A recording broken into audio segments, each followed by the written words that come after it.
Did you know that during the development of Kingdom Come Deliverance 1, the developers were told they will never find investors because an RPG without magic and without dragons would never sell? Well, here we are 10 years later, and Kingdom Come Deliverance proved to be one of the most successful game franchises of all time. One of the reasons for a game's success is always the soundtrack, and I think it's fair to say that the soundtrack for Kingdom Come already has legendary status. Vast parts of the score were actually recorded with live orchestra, and today we'll be looking at the opening cutscene music for Kingdom Come Deliverance 1, for which I made a mock-up using the Vienna Synchron Prime Orchestra. Let's have a listen now.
The Synchron Prime series is super powerful if you want your orchestra to sound as realistic as possible. I was truly amazed by how little effort it took me to bend the orchestra to my will, sort of.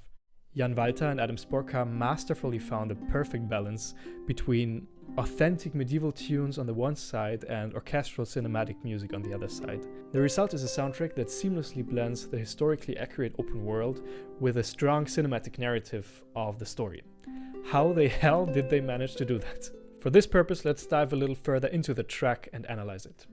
So the mockup basically has three parts. We're gonna now look at the introduction, where we have this horn solo that is accompanied by the strings and some more horns, and we have some timpani for some percussive elements. There's really not much magic to the horn solo itself. I basically just took this preset, the horn 1, and didn't even add much configuration to it. And it already sounds quite good if you ask me, pretty close to the original. Let's have a listen to the horn only.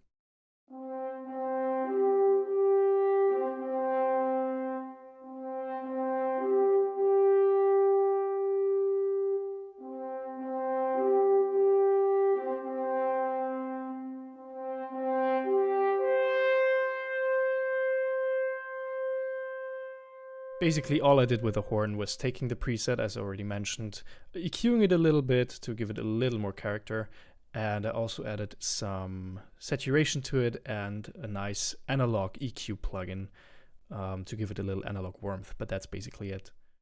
Now let's look at the accompaniment separately, just the strings for now, because it's very interesting how simple the strings are. Let's have a listen to it.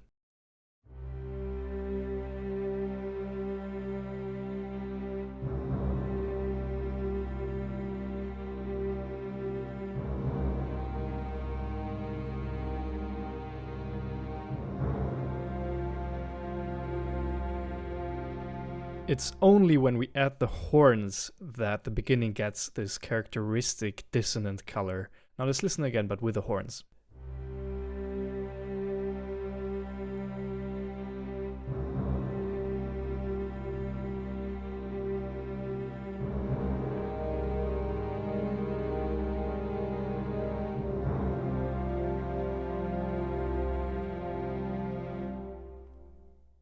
In my opinion, this really makes all the difference. It just adds so much more color and it really sets the tone for the rest of the track.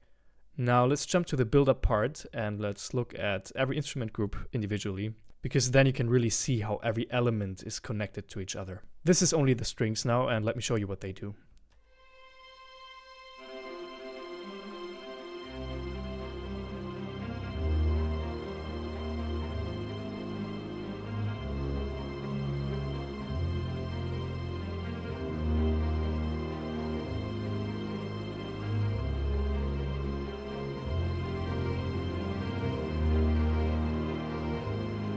So basically everything important is already there in the strings, and we have the other instrument groups supporting this, especially the woodwinds together with some horns. And we also have a male choir here, which is only one of 2 tracks where I didn't use Synchron Prime exclusively. For this purpose I got myself the Studio Vienna choir, and I took the bass preset and I let them play in open fifths to support the low strings. Now let's listen to what I just shown you, which is the woodwinds, some horns, and the choir.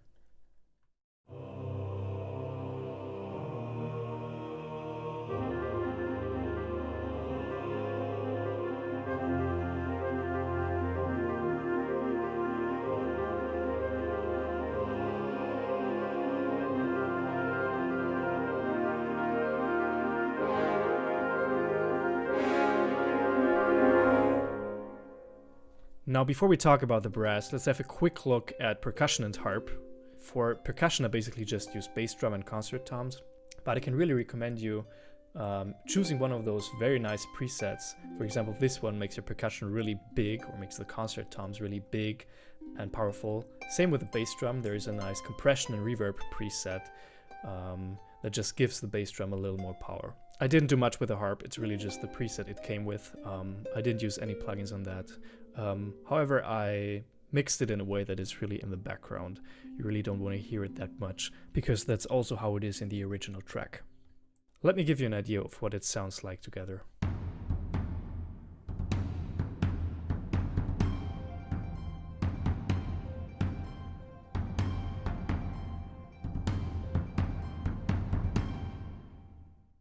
Let's talk about the brass now.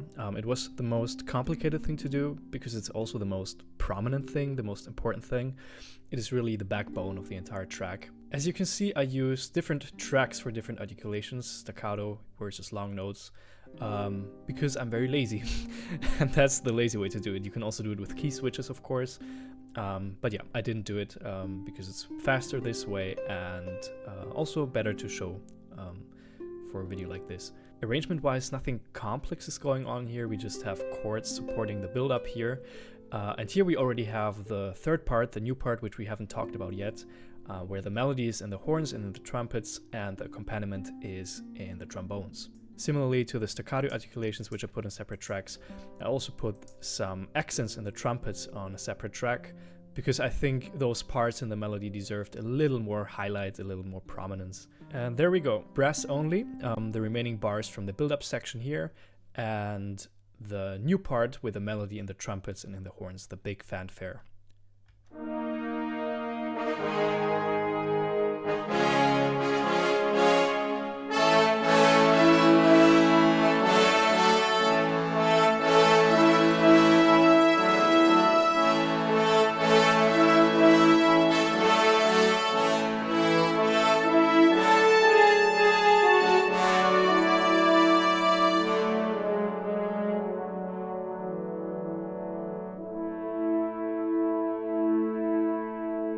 The second most important layer in this part are the strings, because they basically provide the foundation of everything. The low strings and the violas and the second violins play the chords, while the first violins play a counter melody to the main melody, which we have in the horns and the trumpets, which creates a really dense orchestral texture. Let's listen to the strings only now.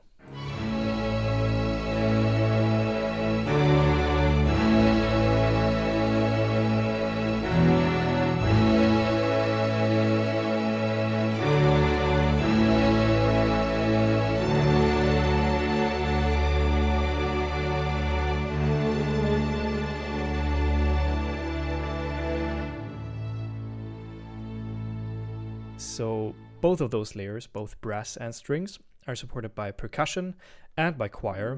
For this I chose the Angelic Choir, which is completely for free and very nice if you want, some airy pad sounds for the background. And that's exactly the way I use them here. They're basically playing the harmonies similar to the strings, but they just add a little more color, a little more texture. They're not even meant to be heard, they're just there to add color to the mix.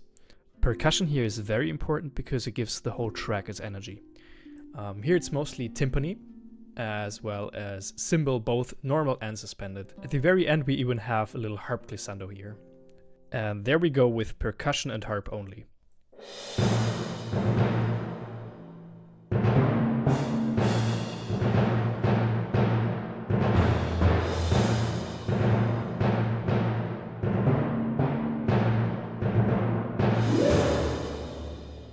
If you're looking for harpglissandos, by the way, there's a free VSL library that provides you with all kinds of nicely sampled harpglissandos. In this case, I decided though to play it myself on the MIDI keyboard because it gives me a little more flexibility. By the way, also looking at the woodwinds, as you can see, I didn't use them here in this big fanfare section in the end, because the mix was already so tight and so big that I felt they were not necessary. And, you know, if you add too many layers, you're always at risk of you know, masking things that you might not want to mask. Probably the trumpets would have been a little too blurry and stuff, so I decided to keep them out. I included them again here at the very end in the big fortissimo tutti chord to really support the tutti sound of it. As you can see, if we look at them individually, they're just playing chords mostly to add to that tutti sound, but let's listen to them nevertheless.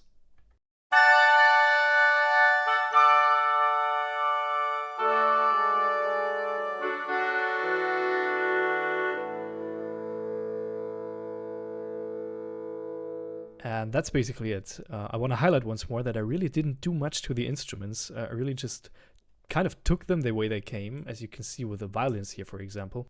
You can see I didn't change anything here. The only thing I did is setting legato to off, but that's basically it. And that pretty much applies to all the instruments you can see here. There's really not a lot of processing going on at all.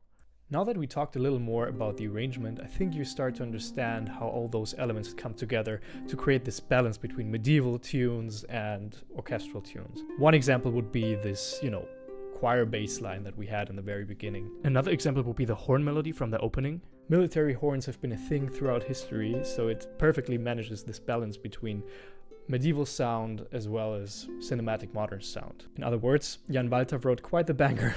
If you want to write music in a similar style, like, you know, all symphonic, more on the John Williams side of things, then the Synchron Prime library really is your friend. It's a very powerful tool that helps you creating a realistic orchestral soundscape in no time. As I mentioned earlier, you download it and you start making music. It's really as simple as it is. And with this, I think we're gonna wrap up. I hope you liked my mock-up. It was great fun arranging it. It's a great track. And I hope I could get your mouth a little watery for the Synchron Prime Orchestra. I hope you enjoyed this video and see you again soon.